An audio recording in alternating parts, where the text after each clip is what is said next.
Alright, this is going to be my Frost Mage build. Heads up, this build is simultaneously used for PvE and PvP, with the only minor difference being the spells I use, so we're going to go over those first. So, my PvP setup is Adula's Moonblade, Carrion Slicer, Gavwolf Hama, or sometimes I use Carrion Piercer because of the staff I'm using, but I swap back and forth. Swift Glintstone Shard, Ambush Shard, and Phalanx. I leave this last slot empty for simplicity, but I do fill it for PvE, so we'll go over that. Instead of Carrion Slicer for PvE, we slot Glintstone Ice Crag. Now this has a little homing potential, I would say. Actually can go around corners and things like that, so it's weird. It doesn't work the same way for PvP, but for PvE it's great. I use this sometimes in both too. I actually put it in a little flex spot up there, but Freezing Mist is great for like if they don't want to engage or if they get too aggressive, or the phantoms are just in like a room or something like that, or the enemies. The enemies are usually walk right through this and you can kite it, so I'll replace that and that.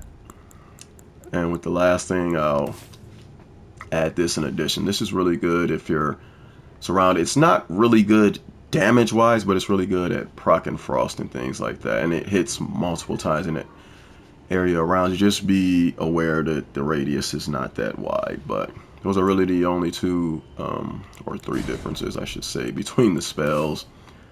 And yeah, there's not much to it. This is really your bread and butter. It's got a wide arc and radius, and it'll hit every enemy in the cone in front of you, and it hits really hard, and the sword itself can hit. So it's your PvE, it's your bread and butter for PvE and PvP. This is if you want a little range. This is if you want a little, faster damage with range. This is good against shield users in PvE and PvP. These apply a little bit of pressure, give you, and they can stun. So if you're going into like one of those tough enemies, like right before the Godskin duel or something, those big knights, it can stun them and give you more time to get off your sword swipes and things like that. But yeah, those are really the only spells I found worthwhile on my build. You can use whatever you want, and yeah, that's it. Like I said, if you are pressed for memory slots, I would say this is a must-have. The Adula's Moonblade, this Glintstone Shard, and possibly the Phalanx. But those are the only three that you really ever gonna need.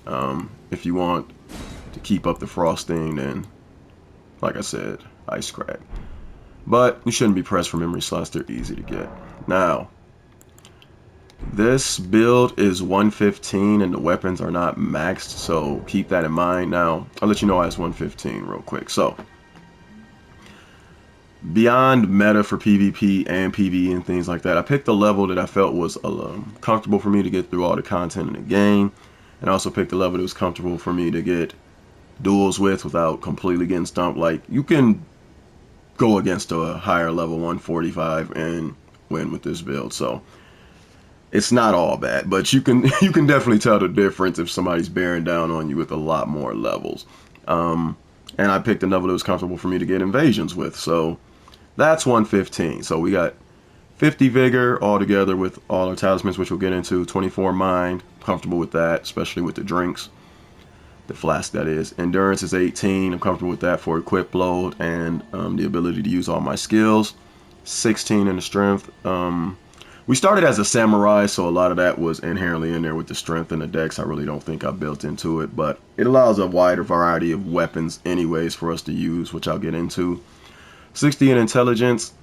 This would be 59, but I wanted to get a nice solid number. The scaling is weird. Like, when you go from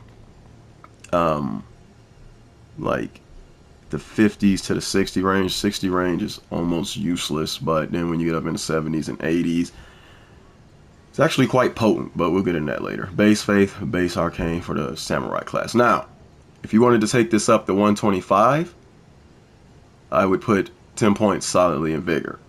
Simple. If you wanted to take this up to 150, I would put 20 points in the intelligence to get the maximum soft cap scaling, and then I would add the last 5 to mind. So if you're going up to 150 or not, if you're going up to 125 or not, or you're staying at the level I'm currently at, that's fine. If you wanted to shave down a couple of levels, I would take 4 out of mind, I would take 10 out of intelligence, and well, okay, 5 out of mind and 10 out of intelligence, and you could be at a solid 100. So build is very versatile, but that's what I would want to do if you wanted to go to each of those consecutive levels. That's just me, and that's it for the stats. So all right, let's get into our equipment. We're using a Dark Moon Greatsword plus 9. I do this so I can get the widest invasion range possible. I'm not maxing out any weapons, and once again, 9 is comfortable for me to get through all the PvE content, and it's comfortable enough for me to do damage in PvP, so keep that in mind. The normal equivalent to that is plus 24, so we're using the Glint Blade Staff because we use a lot of blade spells, believe it or not, and it also does just fine for the normal spells too. So our Doulas, our Carrion Slicer, our Piercer, our Phalanx are all bladed spells, and it's just all good, you know, all around good staff. So I would use that. Cold S stock. Now this has Frost Dump on it, but since it's in our offhand, we'll rarely use it. But this is for people who really try to get up on us in pressure. So Carrion Slicer is good, but it has a huge delay like that. You can get rid of the delay by rolling into it or sprinting, dashing into it. But we're kind of like a mage. We really don't want to be doing all of that unless it's like reactive. So I don't have any of the casting speed buffs. My dexterity is base, so this is going to come out really slow on this build. So what doesn't come out slow is an S stock. And on the offhand, it's really good for those people who think they're just going to run up on you in pressure. It's really good at breaking poise. And I think 2 to 3 hits on this, depending on their armor and their you know, their statuses, will proc Frostbite. So also one of these until one of these will proc Frostbite on most NPCs. So there's with that too. Like I said, this is a PvE and PvP build. And if you do want to use the Frost Dump, go ahead and use it. Swap back, get a couple pokes in. So it has both close range and medium range potential. And like I said, it's really good for spamming, catching rolls, all those sorts of things. So I wouldn't do without it in the offhand. Plus, you know, we're at 124 mines, so if they're pressuring you a lot and you can't get off the Carrion Slicer, Piercer, or any of this, and you're just out of magic, you'll have an option. Because I like the dark. I'm trying to learn this weapon, the Dark Moon Greatsword, but Greatswords in general are pretty bad. Not colossal Greatswords with the poke and anything like that. These are just pretty bad, both damage-wise, range-wise, the speed of them and everything. But they're versatile, which is why I'm using it. Plus, because, you know, ice thing, it's great. So the beam on this is pretty predictable. The moveset on this is pretty predictable, so keep that in mind. But you can catch people like going into channels like the dragon incantations and things like that and ruin their day. Or you can catch them coming out of rolls if you time it right. But I wouldn't think of it as a tool that you can really spam on this. But so you have the S stock in the offhand. So if we really want to do faster damage than this, or keep them on their toes, keep them off of us, I think it's a good combination. Some other options I would use, where is it? I might have skipped over that. If you want another option for a staff, you can use this. Or you can use the one that boosts damage, but I just find this is the best because doulas is our main bread and butter for most things we do. So, where the heck is it? Oh, last thing option for this build is a spear with cold on it.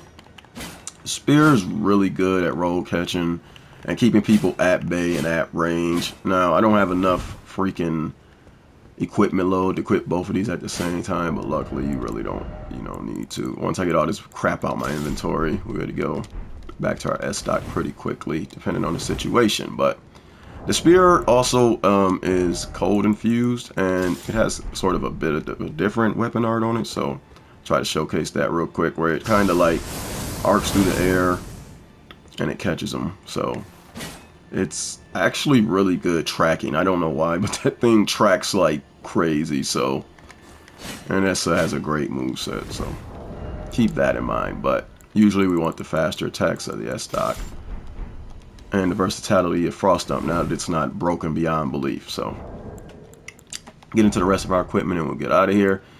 I'm using the Snow Witch hat, obviously, to boost damage of our cold spells. Scaled armor 3-piece because of the cape. I just really wanted the cape, but if you're not wearing the cape, I would definitely use the Beast Champion Greaves. The reason we can't use them both together, I was going to do a whole nother video on this, but if we use it, we'll be fat rolling. And the reason we'll be fat rolling isn't exactly like, the reason I said if you're not using the cape, I'll just show you. It's easier to explain. So, when you have alter your garments,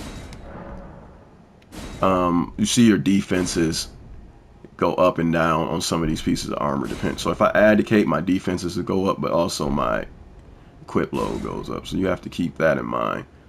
So without it, now without the cape, I'm back to fast rolling. As you can see, it's a really little like difference. So if you don't like the cape, but you want some more defenses, put on these legs.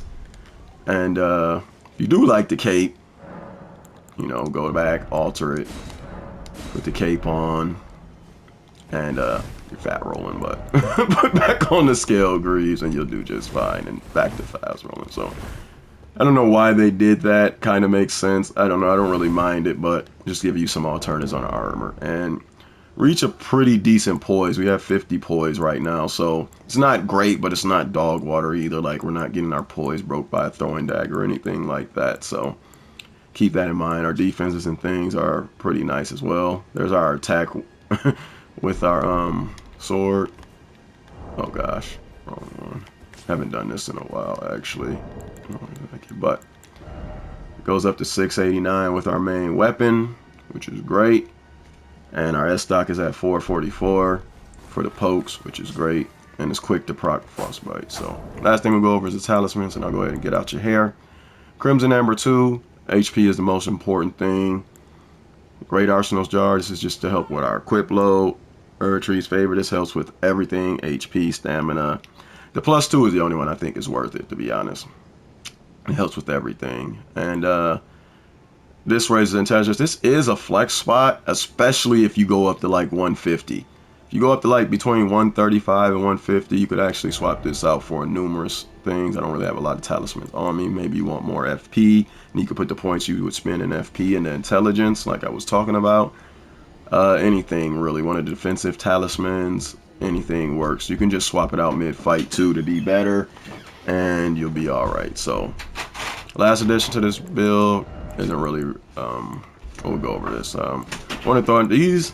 I have slotted, even though these scale better with me, these interrupt the dragon summons, which kind of catch me off guard sometimes in this small arena. Like if I'm fighting in a big arena, it's kind of neither here nor there, but this one is kind of small and you don't really want to run out of it in duels, so you want to interrupt those dragon summons with this. But if I'm not doing that, I'll throw these. And our wondrous flask is probably the last part of this. So we have the second chance basically, which is the Crimson Bubble tier. Gives us health back when near death, which is excellent. This is flexible, but I really don't see anything else fitting. I'll just get higher stats at 115 than I would invest in points into those. So they don't last forever, but neither do the duels, so it's great. For PvE, I use this one. Eliminates all FP consumption, and it's really great for things like where is it? Oh, this guy. I can't summon him normally with my stats, but I pop this, I summon him, and then I spam Medulas in boss fights, and it usually works out pretty well summoning that guy. But yeah. Other than that, that's the build. You have the potential, like I said, to run a short bow for cheese and things, or long range. You do good damage depending on what arrows you get. Get arrows to scale, magic arrows, frost arrows, whatever. And I'm making sure I'm not leaving anything out. But if you do have any questions about the build, leave your thoughts down below, and I'll link some footage in the pinned comment. Stay safe.